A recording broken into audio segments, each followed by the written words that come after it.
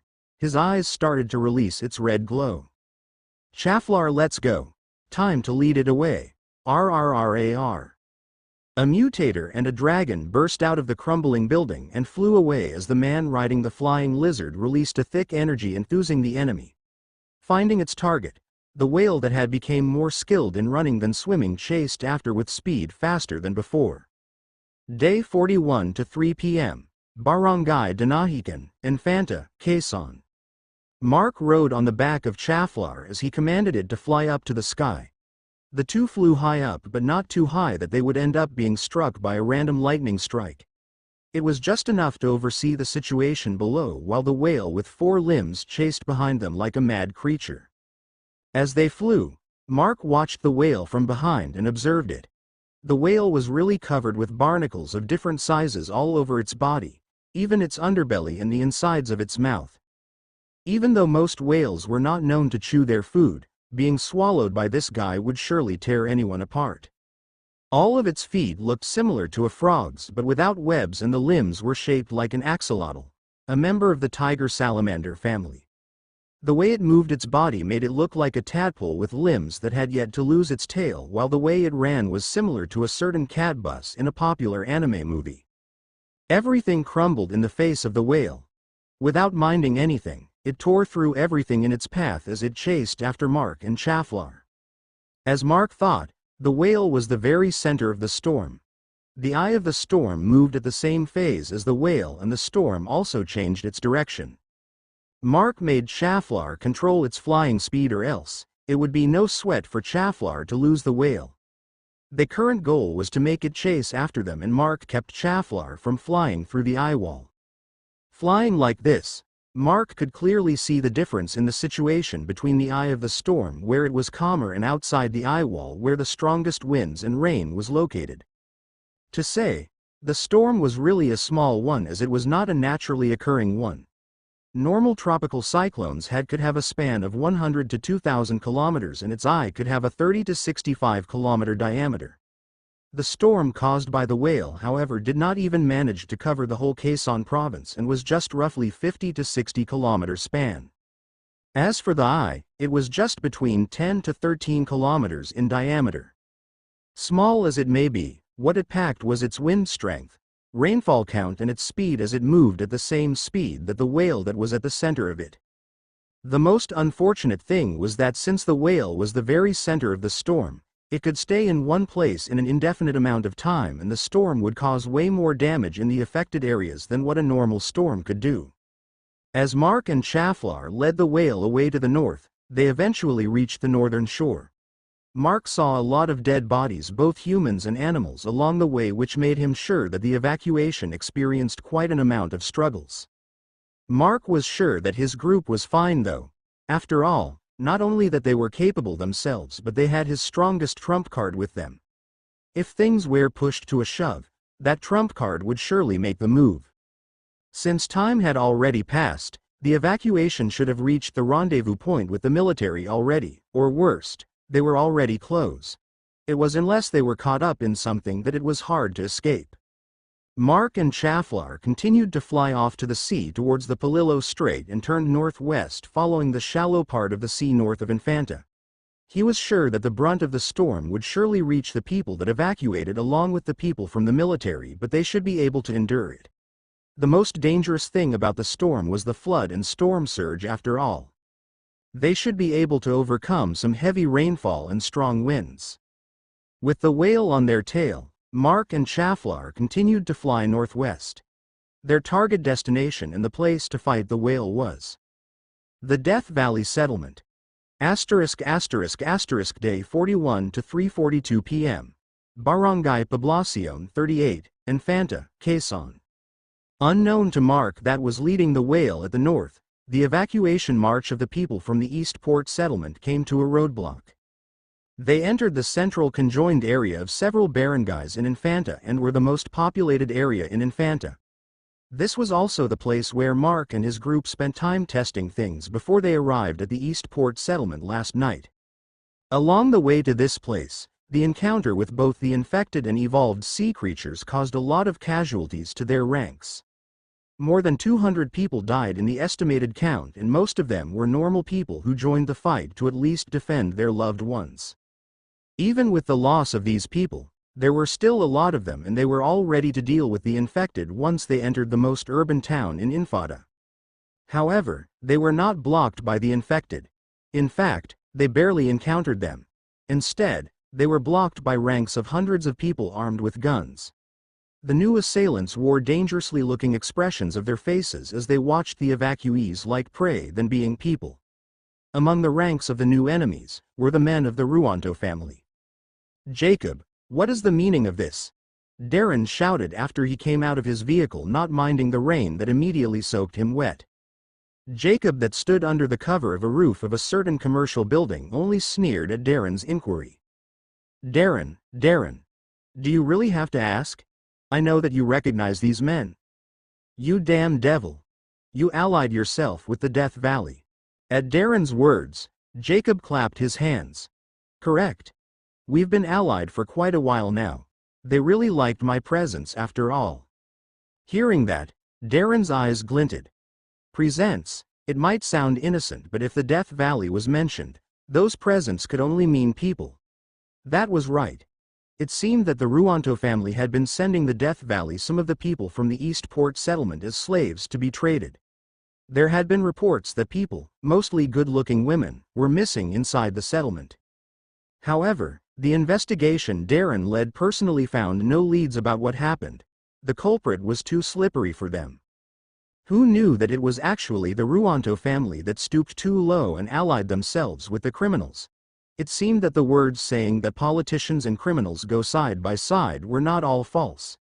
They had just witnessed a literal one with their very own eyes. Darren panned his eyes on the people that surrounded them. He did not want to start a fight in this condition, since sure enough, hundreds or even 1,000 or more would die in this if not handled correctly. In those casualties, not only the people from the settlement but also his family could possibly be included. Jacob, what do you plan to do? As for the plans, you should ask me. The heavily built man standing beside Jacob stepped forward. With a prompt, Jacob spoke after that man. Darren, let me introduce this man to you. He is Adric Volkov, also known by the name Emperor. Hearing that, Darren's eyes turned wide. Adric Volkov, who was known as Emperor of Death Valley Settlement, was the leading figure and founder of that settlement built for criminals and those that turned into ravaging beasts after the outbreak started. To think that the man that founded that cursed settlement would appear here in person. After the introduction, Adric Volkov spoke. We've been itching to swallow your settlement since the start, but who knew that an opportunity like this would appear? Thanks to our comrade here, the former mayor Jacob Ruanto, we were able to organize this event. Jacob had informed us about the evacuation and actually informed us about every single move of you people until you all walked into this stage. Those words made everyone that heard it turn to look at the people around them. The Ruanto family escaped the situation first and left them behind. For them to be able to relay information, there should have been a spy within the people of the East Port Settlement. Taking those words into their worried hearts, a seed of distrust was planted to everyone. "Jacob, you animal!" Darren cursed in exasperation. "No, no," Jacob shook his head. "Rather than being an animal, I'm just being wise."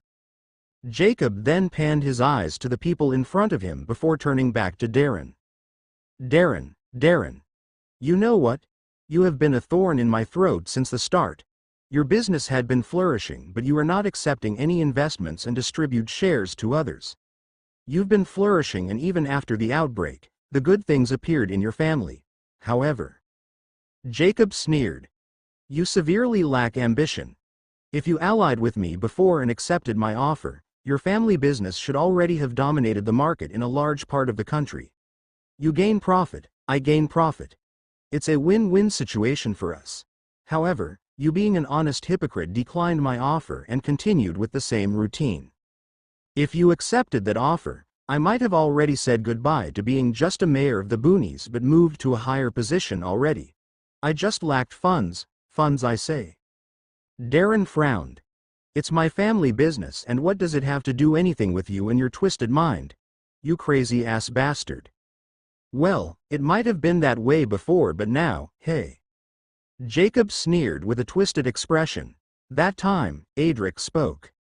Darren Bryce Salvador, you really lacked ambition. Even your face tells it right now. Adric then turned to Jacob. You, however, had too much. URK. Jacob released a strange cry as his eyes widened in disbelief. He turned his eyes down in pain and saw a hand covered in scales that pierced through his chest from his back. On the hand was his heart that was still beating. Jacob's disbelief turned into horror. The hand was pulled out of his chest, causing blood to splatter as his body crumbled to the ground. Why? Jacob uttered his last word and died. Adric, who held Jacob's heart, threw it on the floor and squished it with his right foot. You have too much ambition, Adric said in a cold tone as he looked at the dead body. Even more than mine. I'm a criminal and you're a politician. If the politician's ambition exceeded a criminal's, it would not take long for someone like you to try and usurp my throne. It's better to cut the weeds early then.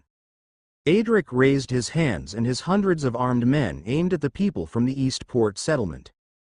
Now, just surrender without a fight. At least, I could promise that your deaths won't be painful. We just need to get a lot of merchandise and manpower, while the rest will be killed after all. Also, I heard that the daughter of a military major and the niece of the crazy scientist in the military settlement are with you people. Bring them out. Those words caused a feeling of dread and despair to spread among the people. After all, the people that were not chosen would die, and those that were chosen would live a life that was worse than death. They would rather die altogether, but unfortunately, they did not have the courage to kill themselves. It was a life and death situation for everyone. Everyone did not even notice that the rain buffeting their bodies had gotten stronger for some reason. Day 41 to 3:57 p.m. Barangay Poblacion 38, Infanta, Quezon. The people of the Eastport settlement were in a grave situation. They might have more people, but with the majority being non-combatants, there was no way for them to win against the enemies without sacrificing a lot. Not only that the enemies had already surrounded and trapped them in place, but also among the enemies, some were carrying heavy firearms like machine guns and miniguns. Some were even aiming rocket launchers at them. Just one of these things could fell dozens of people from the settlement. While everyone was lamenting their possible fate, it still became a huge surprise as to how the traitor from the Ruanto family fell. After Jacob betrayed them, he was betrayed afterwards. Karma hit back rather too early. It would be a lie if the people said that they did not feel happy at the way Jacob met his end. Inside one of the vehicles in the lead of the evacuees, Carla, Alana and everyone in Mark's team heard the demands of Adric Volkov. It was not surprising that they would be mentioned directly because of the status of their relatives in the military settlement. They detested the dead Jacob even more for disclosing their existence to the beasts from the Death Valley settlement. Still, they had no choice. Maybe, if they did not come out, these animals would surely start to torture people to death one by one until they came out. These people were known for doing that after all. They would try all despicable means to get their hands on something they wanted. While the two thought of going out, their arms had been pulled back. The force of the pull was rather strong that both of them that already stood up from their seats were forced to sit down once more. The two could not help but look at the culprit, but unexpectedly, the one that pulled them back was the strange little girl, Miracle. She was even glaring at the two in a manner that did not fit a little girl like her. Before Alana and Colleen could speak, Miracle had beaten them to it. "Can't let big sisters go. Father said that I need to protect big sisters." Alana and Colleen became troubled. They needed to come out before the worst happened, but it seemed that the little girl would not let go of them if they did not agree. With worried faces, Alana and Colleen nodded at each other and sat back down. That was when Miracle finally let go of the two with a satisfied nod. Since the two sat down once more, Miracle moved to the seat next to her and rummaged at the bag of her father. While she did that, everyone inside the vehicle could hear her talking to herself. UHN. Stall for time. Yes, and a fee. Duel. UHN. Switch. Okay, also get everyone's help? Everyone inside the vehicle was alarmed at Miracle's odd behavior. The little girl then took out a set of small-sized armor and dagger from the bag along with 8 clear canisters with gelatin-like liquid of different colors inside. Miracle struggled to wear the simple armor and had to ask for help before she proceeded to open the canisters. Opening the canisters one by one, the contents were revealed to be the blood children Mark had. All of them were released inside the vehicle by Miracle for some reason. Seeing Salacia, Leon could not help but want to pick it up, but a tentacle emerged from Salacia's body and moved in a way that was signaling Leon to stop. Unexpectedly, all the blood children circled around Miracle as if soldiers waiting for her orders. "Everyone, get ready to fight. Father asked us to protect the big sisters, the big brothers and Grandpa. We can't let Father down," Miracle declared as she raised her hand cutely. Following her short speech, the blood children bobbed their bodies in agreement. It was a really strange sight inside the vehicle, and everyone inside felt like they were starting to lose their minds. After all, what could a 3-year-old girl and some small critters would be able to do in the face of hundreds of armed enemies? Not minding the reactions of everyone inside the vehicle, Miracle jumped off her seat and proceeded to the door. However, she did not know how to open it, being the first time she actually rode a vehicle. "Big sis Colleen, open," Miracle asked Colleen, who was sitting beside the door of the van. "No, we can't let you out." Waking up from their stupor, everyone rejected Miracle's request. Still, the girl ignored them and started muttering to herself once more. "Here? Like this?" Unexpectedly, she quickly reached for the handle of the door and pulled it, opening the side door rather forcefully. "You can't." Colleen hugged Miracle to stop her, but the little girl's strength was too much for her to bear alone. She still managed to slip and jump out of the vehicle. Alana also jumped out of the vehicle to chase after Miracle, but they were already late. It seemed that the little girl dashed to the front the moment she went out. "What is this? A little girl coming to challenge us?" Adric sneered, and the men around them laughed out loud in ridicule. At the front of the people, Miracle stood under the torrential rain, pointing her dagger at Adric. "Fight me, scared?" There was not a shred of fear from the little girl. She stared directly at the ringleader without flinching. Adric frowned. It may be a little girl, but he did not like being looked down on. As he stepped forward to deal with the little girl who did not know any better, the little girl also charged forward, avoiding everyone from the people of the Eastport settlement that wanted to stop her recklessness. The founder of Death Valley Settlement signaled his men to let him do this alone, since it was just a brat. The flood water splashed on her little steps as Miracle charged towards Adric. With her speed, she reached the man immediately, and she unleashed a fist towards her enemy. Adric, on the other hand, also unleashed a half-hearted punch with a sneer. He did not even activate his mutator ability and just met the little girl's punch. It became his greatest mistake in his whole life.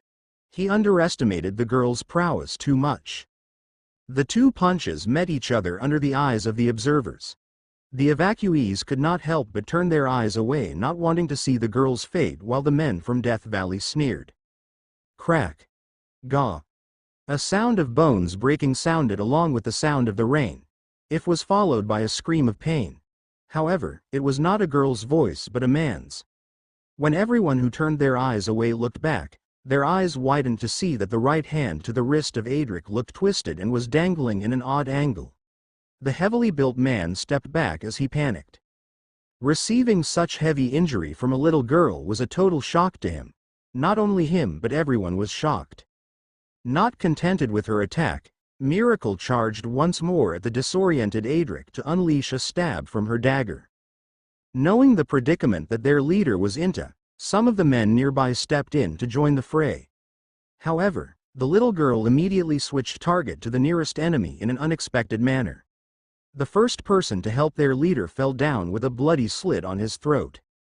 Before the next enemy was able to react, Miracle kicked the ground, causing the muddy water to splash towards the next enemy's face. The next thing that the enemy remembered was his body falling down onto the muddy water and the severe pain on his neck. Seeing what happened, a heavily built bald man with tattoos all over his arms shouted, "Shoot her! Shoot!" With that command, several armed men surrounded Miracle and immediately unleashed a rain of bullets on her. They underestimated the girl too much. Who would have thought that she was a little demon, that a little girl? No. Alana and Colleen shouted. This was the worst thing that could happen, if she died. The people that was afraid to fight felt remorse in their hearts. At least, the little girl died valiantly.